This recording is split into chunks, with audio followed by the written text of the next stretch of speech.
Hi, my name is Ben Robinson. I'm going to read you a poem called Low Vacancy. It's from my new chapbook from Kalamaka Press that came out this summer. Thanks for listening. There's an empty high school at the head of our new street. It is brand new.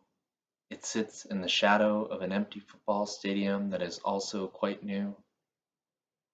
The high school is named after a dead American football player who played in the Canadian Football League, often in that very football stadium back when it was also named after a football player.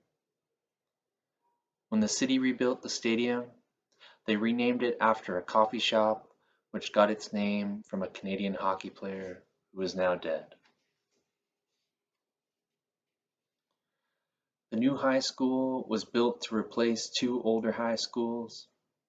It won't open officially until September. It was built to accommodate up to 2,000 students, but it will only be half full at first, around 1,100 students. One of the old high schools that is being closed down was 2 blocks away from our old place. It was named after a dead Canadian Prime Minister. One day around lunchtime, one of the students threw a rock at our window up on the second floor of a condo building. I went out onto the balcony to say something, but before I could get a word out, his friends all pointed at him and he apologized. When we first moved in, the furniture from our condo looked so small spread out in the new rooms. The extra bedroom was entirely empty at first. Across the hall, a second kitchen, unused, from when the house was a duplex. We didn't know how to move in so much space, found ourselves sitting together on the same small couch.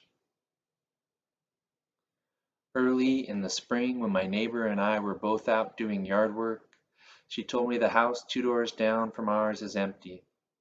Not for sale, not for rent. An elderly couple used to live there. When my neighbor had her first child, the couple would bring over beautiful meals, wave at the baby from their porch. The elderly couple used to take turns coming out onto the porch to tell my neighbor they were doing well, healthy, but that the other probably wouldn't live much longer. My neighbor didn't say who died first.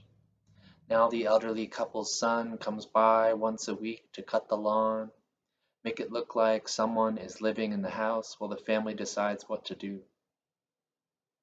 Just this past month, my neighbor had a second child who the elderly couple will not get to meet. Come September, Allison and I will have a child of our own, and the stadium will fill for the Labor Day Classic, and 1,100 students will file into the new high school at the end of the street, and the old high school will be knocked down, and a baby will sleep in the room across the hall, and another will sleep in the house next door, and 2 doors down, a man will rake leaves from a freshly cut lawn. Thanks for listening.